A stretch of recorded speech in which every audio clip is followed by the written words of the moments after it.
Shalom, selamat malam teman-teman. Terima kasih karena teman-teman semua masih setia untuk mengikuti ibadah online Pemuda Rayon Waitona. Nah, hari ini kita akan kembali beribadah bersama-sama lagi. Oleh karena itu, teman-teman jangan lupa untuk selalu mempersiapkan Alkitab dan juga mempersiapkan hati. Selamat beribadah. Tak terbayang kebesaran-Mu dan tak terbanding kekuatan-Mu, Tuhan. Kau megah bagiku segenap jiwa dan pengharapan telah ku serahkan untuk rencana-Mu, Tuhan. Kau Raja atasku, hanya Kau yang layak ditinggikan. Oke teman-teman, kita akan membaca dan merenungkan firman Tuhan. Tapi sebelum itu mari kita sama-sama berdoa. Kita berdoa. Tuhan Allah Bapa kami dalam kerajaan sorga, terima kasih atas penyertaan-Mu kepada kami hingga saat ini Tuhan. Terima kasih karena sampai saat ini Engkau masih melindungi kami dan menjaga kami ya Tuhan. Saat ini Tuhan kami akan membaca dan merenungkan firman-Mu ya Tuhan. Kiranya Engkau membantu kami Bapa agar kami dapat mengerti setiap maksud daripada firman-Mu ya Tuhan. Dan biarlah Roh Kudus-Mu yang menuntun kami untuk dapat mengerti setiap maksud dari firman-Mu ya Tuhan. Berfirmanlah kepada kami karena kami sudah siap mendengarkannya ya Tuhan. Ampuni setiap salah dan dosa kami dalam nama Tuhan Yesus, amin. Oke teman-teman, pembacaan kita pada malam hari ini terambil dari kitab 2 Samuel pasal 5. Kitab 2 Samuel pasal 5 ayatnya yang ke-11 hingga ayatnya yang ke-25. Di bawah perikop istana dan rumah tangga Daud. Hiram, raja negeri Tirus, mengirim utusan kepada Daud dan kayu aras, tukang-tukang kayu dan tukang-tukang batu. Mereka mendirikan istana bagi Daud. Lalu taulah Daud bahwa Tuhan telah menegakkan dia sebagai raja atas Israel dan telah mengangkat martabat pemerintahannya oleh karena Israel umatnya. Daud mengambil lagi beberapa gundik dan istri dari Yerusalem setelah ia datang dari Hebron, dan bagi Daud masih lahir lagi anak-anak lelaki dan perempuan.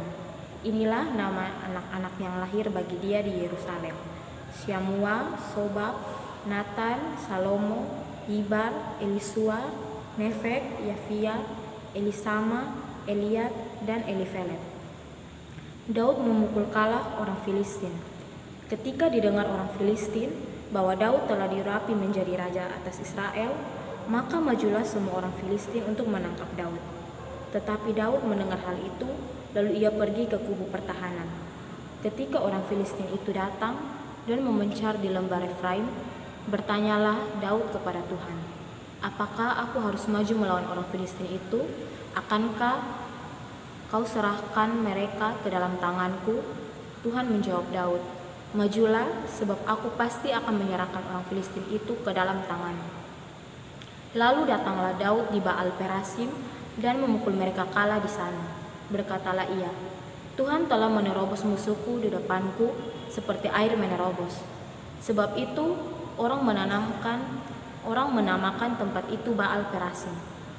Orang Filistin itu meninggalkan berhalanya di sana, lalu Daud dan orang-orangnya mengangkatnya. Ketika orang Filistin maju sekali lagi dan memencar di lembah Refaim, maka bertanyalah Daud kepada Tuhan, dan ia menjawab, "Janganlah maju, tetapi buatlah gerakan lingkaran sampai ke belakang mereka, sehingga engkau dapat menyerang mereka dari jurusan pohon-pohon kertau. Dan bila engkau mendengar bunyi darah pelangka di puncak pohon-pohon kertau itu, maka haruslah engkau bertindak cepat, sebab pada waktu itu Tuhan telah keluar berperang di depanmu untuk memukul kalah tentara orang Filistin." Dan Daud berbuat demikian seperti yang diperintahkan Tuhan kepadanya. Maka ia memukul kalah orang Filistin mulai dari Geba sampai dekat Geser. Demikian jawab pembacaan firman Tuhan.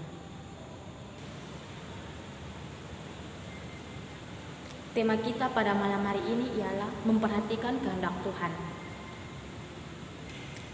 Ketika mendapat kesuksesan, kebanyakan pemimpin akan mengklaim hal itu sebagai hasil usahanya.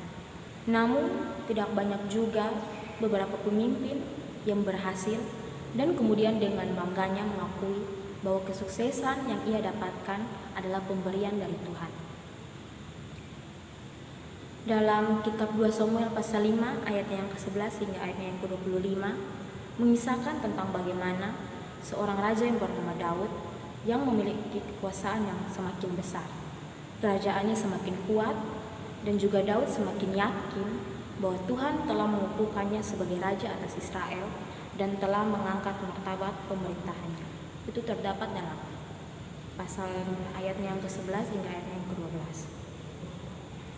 Pada ayat yang selanjutnya, ayat 17 hingga 21, ketika itu orang Filistin tahu bahwa Daud telah diurapi menjadi raja, maka majulah mereka untuk menangkap Daud.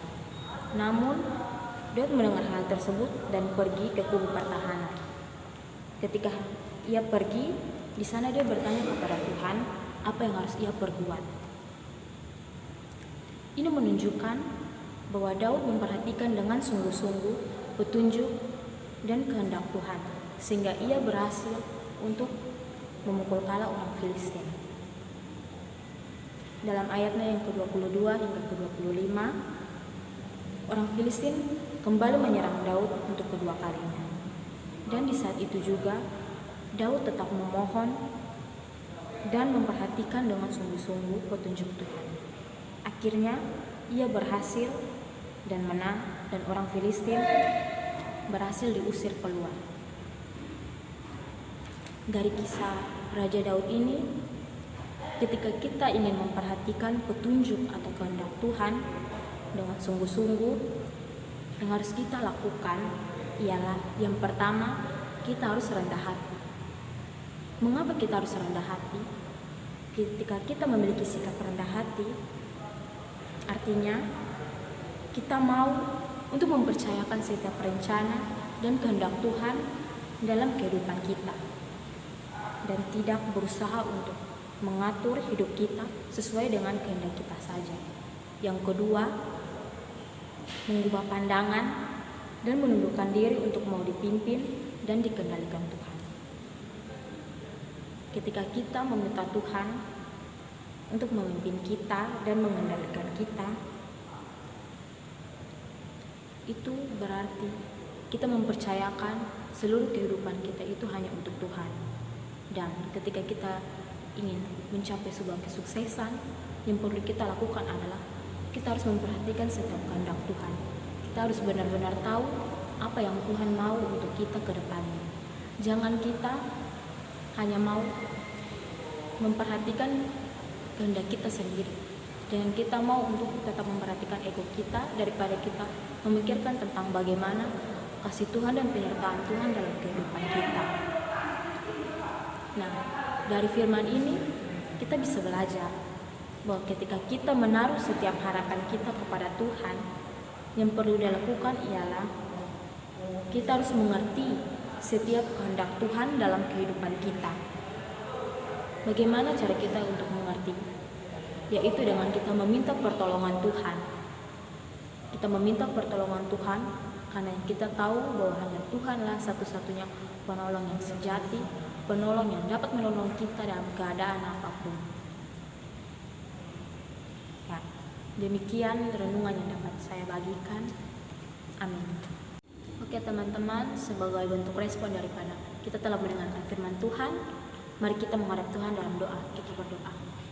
Tuhan Allah Bapa kami dalam kerajaan sorga, terima kasih atas firman-Mu yang telah kami dengar, yang telah kami baca dan kami renungkannya Tuhan. Biarlah firman-Mu itu selalu tertanam dalam hati kami ya Tuhan. Biarlah dalam kehidupan kami ke depannya Tuhan, kami tetap selalu memperhatikan kehendak-Mu ya Tuhan. Dan jangan biarlah keinginan daging kami ini yang lebih besar daripada kepercayaan kami kepada-Mu ya Tuhan. Dan biarlah itu semua terjadi seturut dengan kehendak-Mu ya Tuhan.